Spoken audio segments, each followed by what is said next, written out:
Welcome to the Bread and Bars podcast, where we are breaking bread and we are spitting bars. We're having dope conversations, sometimes with dope people. I'm your host, Sean. Right now, it's just me. I'm excited to see everybody today. I'm excited about what we are going to discuss today. This is one of my favorite subjects. This is one of the things that have changed my life immensely. Once again, like, comment, subscribe, share this video. Keep it for yourself. Share it with a friend that might benefit from it. I look forward to your engagement. Type your questions or comments in the comments below. They are open. Again, let's get started into this. Now, why I'm so excited about this particular podcast is because this is something that um, I've thought about for years, and I realized that not a lot of people have this information. So I want to take part in sharing this information with you so that you can optimize your life. Remember, here at Bread and Bars, we're all about transcending limits.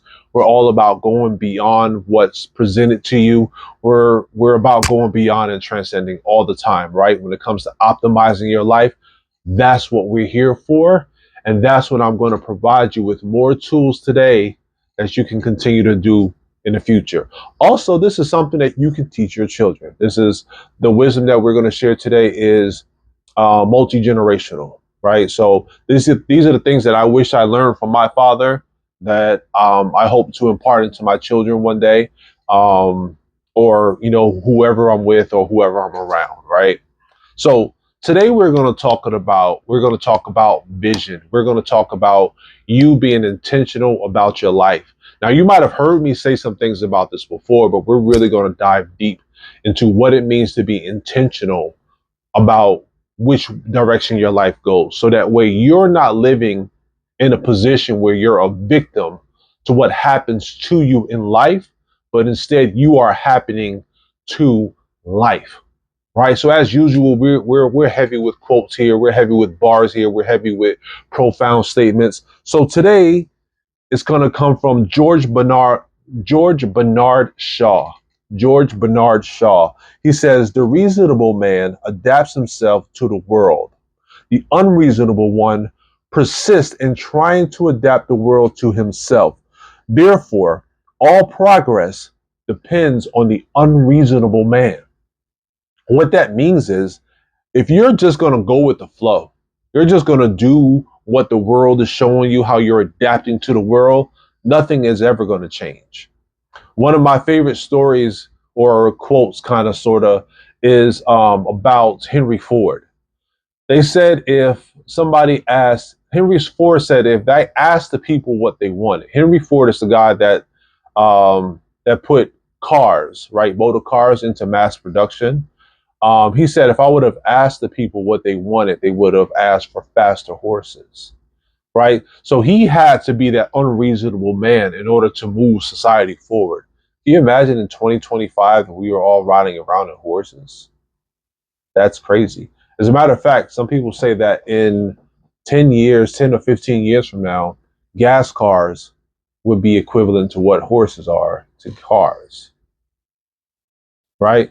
So we'll see. You never know with the way electron technology is going and things like that. It could definitely happen, right? So today, one of the things what we're gonna really talk about is how to attain your ideal life.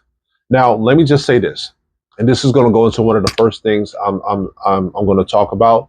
I'm not telling you that the life that you have now is not ideal. I'm not telling you that the life that you have now is not something that you cannot be grateful for. I'm not telling you not to be appreciative for the things that you have now, right? It might be a little, it might be a lot, it might be something that you're used to, but it's still something to be grateful for either way. So I'm not saying that, oh, what we're going to do today is get rid of your old life or get rid of your existing life and give you a brand new life. No, we're going to optimize your life or help you or give you the tools to help you optimize your life, right? So there are a few dimensions, a few key points in life that you can consider, right? Feel free. This is not written in stone. This is not the 10 commandments or whatever the case may be. So feel free to adjust it however you see fit. But I'm going to give you a structure. I'm going to give you an outline, and you can fill in what you want to in the middle. All right. So we're going to talk about the 12 dimensions of life, and shout out to Mind Valley, right? Mind Valley is a program where they go over how you optimize, and we're going to talk about visualization. And this is one of my favorite topics is visualization. So we're going to go into that, but they kind of give you a good idea of some dimensions of your life, and I kind of adjusted it to what I see fit based on my experiences. So that's what we're going to share with you today. So with every area of your life, you name it, before we even get into the different areas of life, if you're the type of person that like to take notes or whatever, or maybe you want to tag this point in the video for future reference, there are a few questions that you ask yourself for each and every area of your life to help you optimize it, right? Because when you ask a question, most of the time we're inclined to answer those questions, especially if we ask ourselves questions, you're more inclined to answer or respond to that, right? It's not like you're saying the I ams and I feels and things like that, those type of affirmations. But when you ask questions, you're inclined to answer it, especially if they're easy questions, right? So you're going to ask yourself a few questions. The questions are the following. What am I grateful for in this particular area of life? So let's say we're talking about fitness. Let's say you want to be fit, you want to be healthy, right? That's one of the topics, but I'm gonna just give you an overview. So let's say the topic is uh, health and fitness. You're going to ask yourself, first question is, what am I grateful for when it comes to my health and my fitness, right? Let's say you don't have the best bod. Let's say you're like me. You might have what I like to call a father figure, right? Um, or dad bod, right? So let's say that's the case, but you could be grateful that you're not heavier than you are, right? You could be grateful that you can still walk. You might be grateful that you can run. You might be grateful that you can afford a gym membership. So I want you to think about whatever area of life. I want you to first think about what are you grateful for in that area first. So we're going to enter into this with gratefulness. The first thing, right? We don't want to say, "Oh, I'm doing this because I hate myself." You don't want to go into change out of hate. You don't want to run away from who you are into something that you claim you want to be. So you want to go into it first with gratefulness. What are you grateful for in this particular area? The next is, what do you want? Identify what it is that you actually want. This might actually be one of the hardest things. By me structuring it in different areas of life, it kind of gives you some framework, right? Because you may not think about health and fitness. Most people say, "Oh, I just want money," right? But if you get $1 million, but you're not healthy, that you're not going to be able to enjoy that $1 million, right? So you got to think about, what do you want when it comes to health and fitness? Do you just want to lose 10 pounds, 20, 30, 50 pounds? Do you want to acquire a six pack? Do you want an eight pack? Do you just want to tone your body? Do you want to be a bodybuilder? Do you want to be a nutritionist? Right? Do you want to focus more on nutrition, or do you want to focus more on um, just healthy eating altogether? Or do you want all of the above? Feel free to do the research, right? What does it mean to live a healthy lifestyle? This is something you could Google. This is something you can YouTube. If you're into chat GPT, that's something that you can ask. What does it mean to live a healthy lifestyle? And it's a grocery list. You'll get a grocery list of things. You pick and choose the ones that you want. What is it that you want out of from living a healthy lifestyle? Or what is it that you want from a relationship? Okay. Then what do you currently believe about this area of life? What is the story that you're telling yourself every single day? Now, we talked before about the story that we tell ourselves, because that is what really is the program that plays in our mind over and over again. So what is the story that you're currently telling yourself now about health and fitness? Are you saying that I don't have the discipline to work out every day? Are you saying I can't afford a gym membership? Are you find out what this story is? And if you find out that most of what you're telling yourself is a limiting belief, it tells you why you can't, flip it, right? This is the law where the law of polarity comes in, because whenever there is something, there's the opposite, which isn't, right? So if you feel like you can't afford a gym membership, ask yourself the question, how can I afford a gym membership? Right? So instead of just focusing on a negative, you're flipping it to where it's no longer a limiting belief, but it's just a question that you're asking yourself about what you believe about it. Okay. The next thing is, why do I want it? Why do I want it is your biggest motivator, right? Your why has to be really strong, because your why is what's going to get you up to do whatever that thing is every single day, even when you have opposition. Okay. So why do I want it? Whether it be because I want to live longer, if we're talking about a long life. Why do I want a spouse? Because I want companionship, right? So why? Your why has to be really strong. Um, Now, this is important. How do I get it? Now, when you ask the question, how do you get it? I want you to focus more on how it's maintained every day as opposed to how you acquire it. Because if you focus on how it's maintained, that's what you're living with every day. You're living with maintaining it every day. So you want to ask yourself the question, how do I get it? This is probably going to be like 3 or 4, maybe even 5 things if you're creative or if you've been thinking about it for a long time.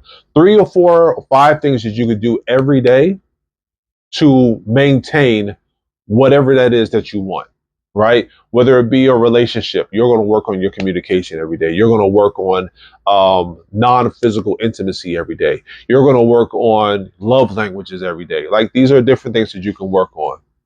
Now, how do I get it? Daily habits. And the last thing is, who must I become? Who must I become to have these things? When you think about somebody who is fit, who is healthy, because we're going to use that as an example. When you think about who's fit and who's healthy, who is that person? What kind of character traits do they have? What kind of habits do they have? What kind of persona do they have? Become that person. And that's not you being fake. That's you stepping into who you really want to be, right? If one of your character traits is you want to be confident, who do you have to be confident, right? You're not being fake because you're speaking up when normally you would be timid. You're just being that person. You're playing a role. Okay, let's do this. You're playing a role of who that person is. Now, what happens is when you play a role in your own life, this isn't somebody else telling you, oh, do this, do that, but you're playing a role in your own life of who you want to be. Because right now, you're actually playing a role in your life, right? But it turns out not to be something that that's sustainable for you, right? It's time to switch roles. It's like going from one TV show to the next TV show. You are an actor in this show. That show is canceled. Now, guess what? You're an actor in another show. You have to become another person. Now, this is your life story, so it's going to benefit you the best you can play that role. All right. So those are the questions that you start off with asking yourself in every area of your lives. So as I go through these and I give you a brief description of these areas of life, I want you to ask those questions. All right. So write them down. I'll actually put them in a comment section. So in case you don't want to write it down, you can copy it from the comment section. Okay. All right. Here's a quote that I saw that I love. Again, we're heavy on quotes here. It says, "We create our environment within ourselves through our spiritual practices: affirmative prayer, sacred meditation, life visioning, fellowship, and study." Let me say that again: sacred meditation, affirmative prayers, right? How we're talking to ourselves and how we're praying. Fellowship, we're surrounding ourselves with other people that have like minds. Life visioning, when we take the time to envision the life that we want, especially when around nighttime, right before you go to bed. That's the most powerful time to start envisioning the life that you want. And study, right? You may not know what it takes to be or have whatever this thing is. So you might have to take some time to study, grab a book, or watch a YouTube video, Google, whatever the case may be. It's like when we were in school, when we had a subject, what we do, we went to a library, we had to write a book report. We went to the library, we found different resources, right? Because sometimes we had to write reports where we had to cite other sources, right? We did that when it came to school. So now why can't we do it when it comes to our lives, right? Whether it be our careers, our finances, we might need to study more about money, right? Learning how to manage money, learning how to have a different psychology or better psychology about money and investing. So study is important. The right condition for the perfect idea of what we are to unfold, regardless of the external circumstances, regardless of what they say or do, and regardless of the situations, throw off the shackles of victimhood and step into the awareness that all of the power, presence, love, and wisdom of God is in us. Throw off victimhood. You are not a victim to this life. You are a creator of your reality. You have the power to create whatever reality you choose to, but I implore you to be intentional about whatever you're doing. So today we're going to provide you with those tools that's going to help you with being intentional. And it's important that the way you think and the way you feel about these things are exactly the same. The way you think and the way you feel have to align. Too many times people think they want a certain thing, but the way they feel about it is opposite of that. So what happens is there's a misalignment with the way your heart and your mind is connecting with one another. So nothing ever happens. That's why people spend years praying for a specific thing, right? They may feel like they want to be healed, but in their mind, they're thinking there's no way that is going to happen. So guess what? It's not going to happen, right? But as soon as their heart feels or they have an emotion tied to being healed and their mind is stayed on being healed, what happens? Healing takes place. All right. So we're going to talk about the 12 different dimensions of life, and they're categorized by personal, financial, relationships, contributions. Contributions, I think, is something that I added myself, but we're going to talk about that as well. Right, because everybody has different contributions. I have my list here, but I'm might share some of it with you, but primarily you filling your own contributions. So when it first comes to personal, your personal goal or your personal dimension includes health and fitness, your physical and mental well-being, your physical and mental well-being. It is imperative. It is vitally important that as much as important as it is for you to work on your body, it's important for you to work on your mind. What happens if you don't use your body or if you don't exercise after a period of time? You get sluggish, you start to gain weight, you get lethargic, you have a lack of energy. The same thing happens to your brain, but it comes more so over time. And as we get older, I know of a few people that actually have dementia, and they say that one of the reasons why people get dementia is because their minds, after they get older, they cease to grow. Their minds become idle.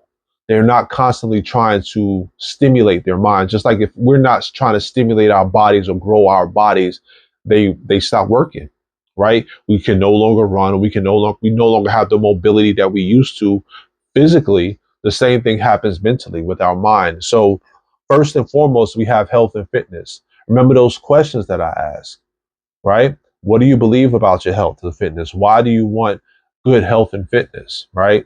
So you can enjoy your life, right? So you can enjoy what life has to offer for the long period of time.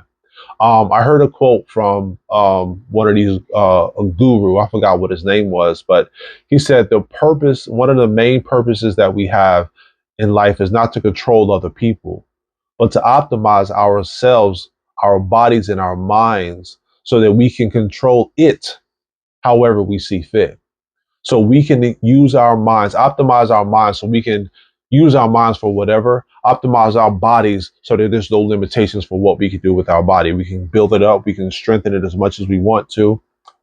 We can run as fast as we want to, we can do anything.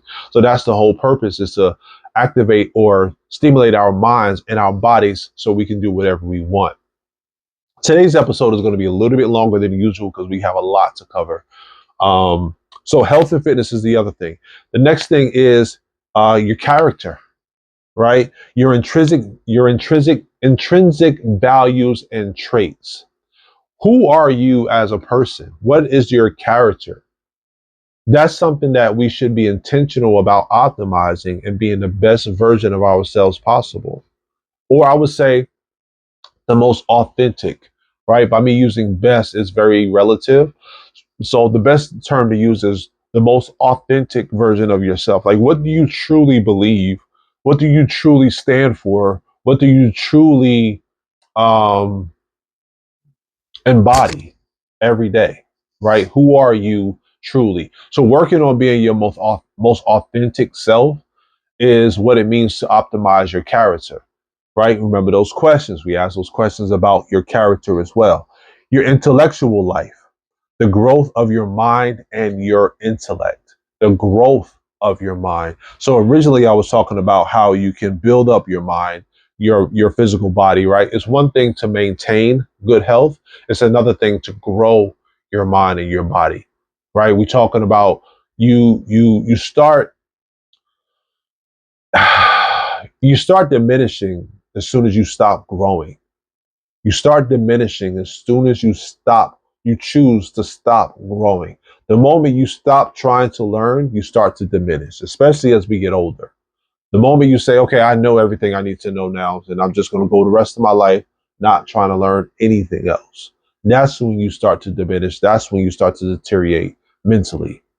I can assure you of that. That's why sometimes you'll see 70, 80-year-old people that are still as sharp as a tack. And then you see 70, 80-year-old people that's not so sharp, right? Because they stop growing. They stop trying to learn. Um, your emotional life. That's another aspect. Your emotional life. We're still on the personal. So your emotional life, handling and understanding emotions, healing from trauma. Remember the last episode we had, we were talking about healing. We were talking about transcending trauma. So it's important that you optimize your emotional life. Now, this is something that you may have to, um, get some help with as far as getting therapy is concerned. I'm a huge advocate of getting therapy, no matter what aspect of life that you're in. It's important that you find a therapist that you can talk to, at least on a monthly basis, if that's all you can afford. At least always have somebody that you can talk to help you with your emotional life and help you kind of shift the way you think about trauma, shift the way you think about some of the experiences in your life. Because what happens is when you experience trauma, there's something that happens in your brain where it doesn't necessarily remember what actually happens, and it's always the worst possible scenario. Now, I'm not saying that the worst thing, what happened to you was not that bad, but the way we remember things when we have trauma, it makes things worse than what they really were. So what happens is we hold on to it a lot longer. So it's helpful to actually have a conversation with somebody or have an experience with someone where they can actually kind of shift your perspective of it so that you can overcome it. All right. The next thing is hobbies.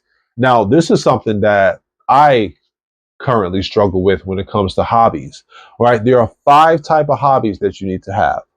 5 type of hobbies that's helpful to have, right? You may not get them all at once, but this is something that you can work towards over a period of time. You want to have a hobby that keeps you active. Number one, like sports or running or bicycling, whatever it is. You want to have a hobby that keeps you creative, right? You might want to do arts and crafts. You might want to do scrapbooking. You might want to do graphic design. You might want to do writing or whatever the case may be. A hobby that makes you money, right? Something on the side that you enjoy doing that you can also make money from. A hobby to build knowledge, right? So now we're reinforcing some of the other things that we talked about. We have a hobby that builds knowledge that you can learn from. Um, and a hobby to evolve your mind. All right. So we're strengthening our minds once again, and we're evolving our minds. You see how important that is, that it comes up again, even in our hobbies. So this is something that we're not necessarily doing because it's a chore, but it's something that we enjoy doing. Now that could be something as simple as reading a book once a week or once a month, right? Um, as you know, the more you read, the more you'll get used to it, the more you want to do it. Um, or it could be doing puzzles, something as simple as doing Legos or the puzzles that fit together. That's something that would evolve your mind. All right, so the next area on the personal is spirituality. Your connection to your creator, your connection to divinity, your connection to God. Now, I want to emphasize this.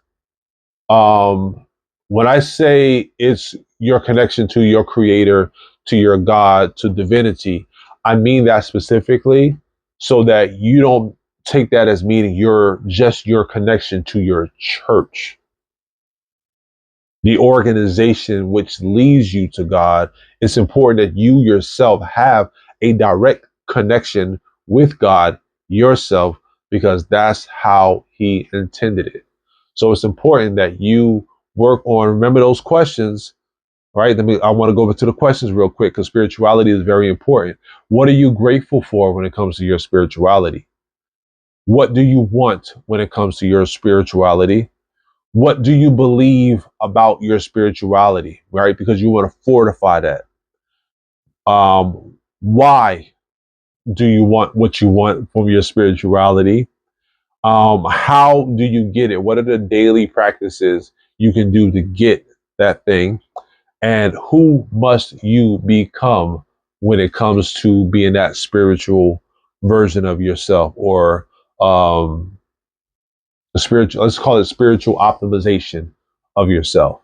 All right. The next thing is everybody's favorite. It's the financial, right? So the financial, your relationship with money and assets, your relationship with money and assets. How do you manage your money?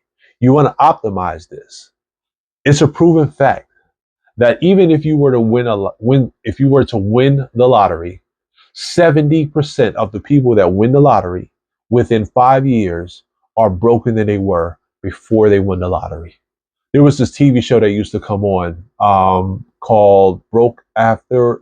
It was something, I forgot the name of it. It'll come to me later on. I always say that. But it's basically people who won the lottery and their lifestyle just became so reckless that they lost all the money that they had because they didn't have a good relationship with money. They had a terrible relationship with spending money and getting rid of money, right? It says your relationship with money and assets, right? When you have a good relationship with money, you know how to build assets, not just liabilities, right? Liabilities cost you money, assets earn you more money. All right. The next one is your career, your professional pursuits and ambitions, whatever those things are, whether it be you want to excel at your job, right? You want to make CEO, or you want to make CFO, or you just want that corner office, or you just want to be a supervisor, or you just want to get on fries, right? Because you've been on a register for so long, you want to get on fries. Or maybe you want to work the drive through. Maybe you want to go from being an LPN to an RN. Maybe you want to go from um, an administrative assistant to a senior administrative assistant. Maybe you want to go from a specialist to a specialist two or a specialist three, or you want to be a trainer to a head trainer, whatever it is you want to do, or you just want to be really amazing at a customer service position. You want to be the greatest that there ever was, right? Again, ask yourself those questions about that particular career, because if this is what you want to do for the rest of your life, or at least for a period of time, you want to be good at it. You want it to be something that you enjoy, not just something that you have to do each and every day. All right. So I have a few things here that I want to do. That I have, of course, I have on my list. The next is love and relationships. Love and relationships. or relationships altogether. So first we're talking about love relationships or romantic connections and partnerships. Romantic connections and partnerships. I love that word partnership because it goes way beyond just getting with somebody just because they cute or because they got a nice body, or he got a six pack, or she got big breasts, or a round butt, or whatever your type is, right? It's more than just that. You have when you're partnered with someone, there's a level of compatibility that's not like anybody else. All right. So when you talk about parenting, now parenting could be, I want to emphasize this. Parenting could be children that you actually had, or children that you actually have access to, because oftentimes not all children comes from us. Sometimes children go through us, right? I have a few people that I work with that are around my children's age, right? They're not my children. They have their own fathers, they have their own mothers, but I had an opportunity to impart in them, right? Some of them I still actually have contact with now. As a matter of fact, one of them just hit me up the other day. He just called me to check up on me and say, "Hey, Gramps, what's going on?" Right? So these are relationships in which you have a level of stewardship over or guidance over these people. These are very important relationships to have.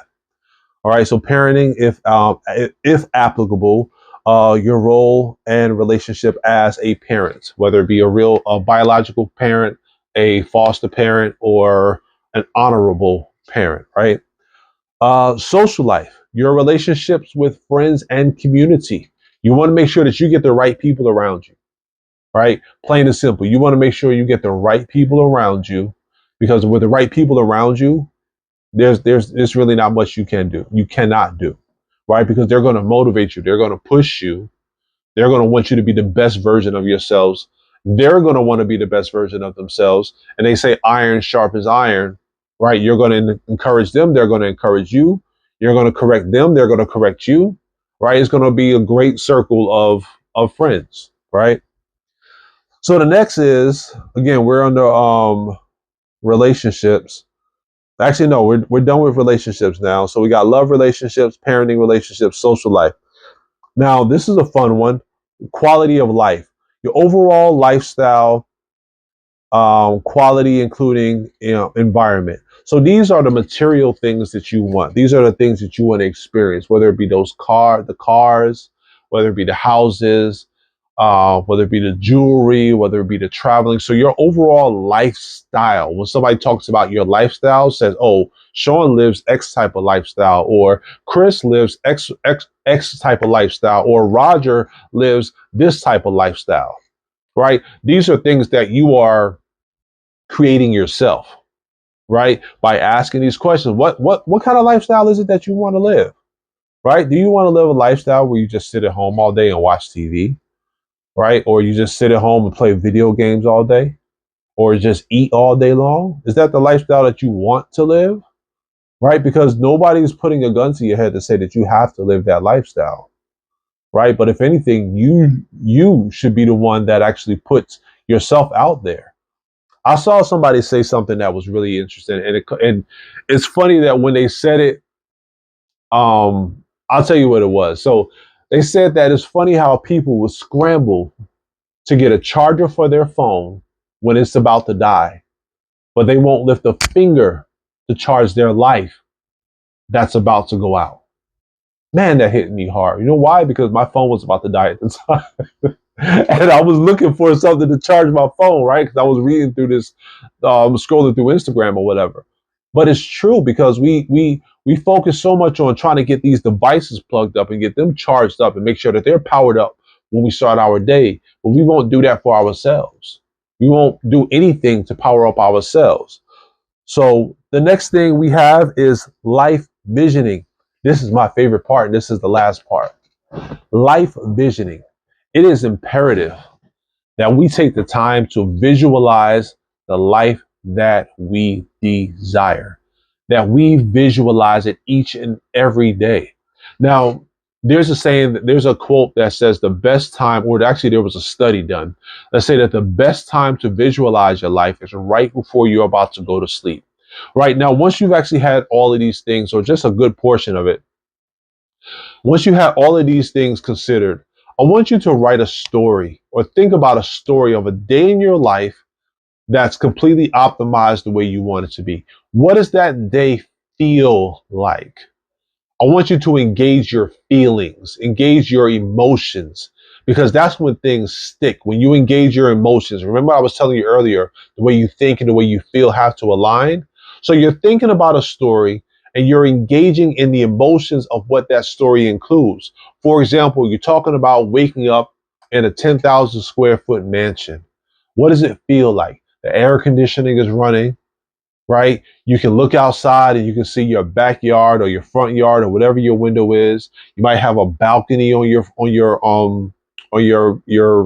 bedroom window. You might have a balcony. So as you wake up in the morning, you're imagining what it feels like to have the sun hit your face in the morning. Or maybe you don't like that. Maybe you got blackout windows, right? But you like to wake up in your comfortable bed with your Egyptian cotton blankets to know how good it feels on your skin, right? To know what it feels like to wake up next to the love of your life and you can reach over into them and say, good morning. You know what it feels like for your hands to hit their skin or for them to touch you in the morning to wake you up. To wake up in the morning and your floor, your marble floor, on your bedroom floor is kind of cold because the room is cold. Like imagine those feelings of what it feels like to go downstairs to your kitchen, what it feels like to go downstairs to your kitchen and have some good food, and what does it feel like to eat warm food. Sorry, I gotta let my dog out. So you got to think about what all of those things feel like and use that as a part of your imagination. Right. So that's when you do this towards the end of the night. Right. And if you do it early in the morning, that's fine. Actually, make it a habit that before you go to bed, you do it. And before you pick up your phone the next day, you also kind of have that thought in your head of what could be and the feelings behind it.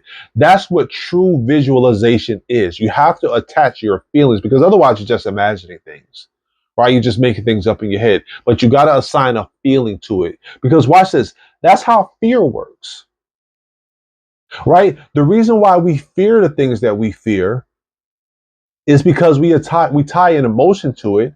Our minds think about it, and sometimes that fear causes us to have a paralyzing feeling, or sometimes we might start to cry. Right? We have emotions. We know how to tie emotions to things that we're not currently experiencing. So now we're going to use that same concept to our benefit. We're going to tie an emotion to a thought, and we're going to spend some time with that, right? We're going to meditate on that. Regardless of the type of day that you're having, try it one time, try this visualization technique. And there's more that you can actually find out about it. I might even do a video just on visualization alone because I love the concept. I love how it actually changed my perspective on life. It changed how I look at things a lot, right? So those are the key elements. And of course, the last thing you want to include is your contributions. Once you actually have all of these things aligning or optimizing your life, I want you to think about how you would contribute to society, how you would contribute to your family or to your community, anything, right? If I could just share some of the things with you, I want to be able to teach trading to underprivileged families, right? Whether it be single moms who try to get their kids through college and they can't afford it with their 9 to 5 jobs, people who have gotten out of jail who can't find opportunities to get a job, single fathers who can't figure out a way to help feed their families and they feel in a pressure. They can't find a good enough job, right? Because of their past history or whatever the case may be. So I want to teach trading. I want to teach financial literacy. I've always wanted to have my own library. Um, and I want to write a book. Right. So those are some of the things that I have. I got a lot more, but I don't want to really go into all of that right now when I'm taking another hour, right? Um, So yeah, those are the key areas on how you can optimize your life and be intentional about it. So you now have tools. You now have enough tools to at least get started. when it comes to optimizing your life and being the best version of yourself, especially when it comes to that visualization tool, right? Even if you take just what you know now and you apply that to visualization, watch how you'll notice a shift in the way the mood you have when you wake up in the morning, right? So that's it. Listen, so we're changing our concept a little bit. We're still going to do bread and bars. We're still going to have dope conversations. And originally, I wanted to do postings on Tuesdays and Thursdays, but I found it to be more effective if I just post once a week. So we're going to be posting videos every Tuesday in the morning, around between 7 and 8 o'clock. I'll have a video up for you. So today is Tuesday that you guys are watching this. This was, of course, pre-recorded. We may even be doing some live ones, and whew, we're growing, guys. I wanted to share this with you because you guys have been rocking with me since day one. This is, I think, our sixth or seventh episode. So we are soon going to be bringing some guests on, right? So we're still going to have dope conversations, you and I. That's not going to stop, right? We're not breaking up just yet. But we're going to bring some people in. We're going to start having conversations with other people, some that I know, some that I've been influenced by, some that I'm inspired by. And I'm going to introduce them to you, and we're going to have dope conversations. The same way I'm having these conversations with you, I'm going to have these conversations with them, and we're going to get an alternate perspective on how they feel about optimizing their lives and transcending limitations and some of the things that Bread and Bars is all about, right? Because if I'm inspired by them, or if I'm bringing them on, it's because I feel as if they embody what Bread and Bars is all about, and maybe they'll share some bars with us, right? Or we'll just be breaking bread. So look forward to that. I want to thank everyone once again for watching. Please like, comment, subscribe, share this video anywhere you share cool things or anywhere you share interesting things. Again, this one was a little bit long, but it was worth it. So next week, Tuesday, we'll be posting again. Today is Tuesday. We'll be posting again next Tuesday. Look forward to hearing from you guys. Leave a comment in the comment section of what you thought about this. And again, I'm gonna put the questions in there, so you can actually refer to later on. So thanks again for watching the Bread and Bars podcast. I'm your host, Sean. Thank you guys for watching. Have a wonderful day.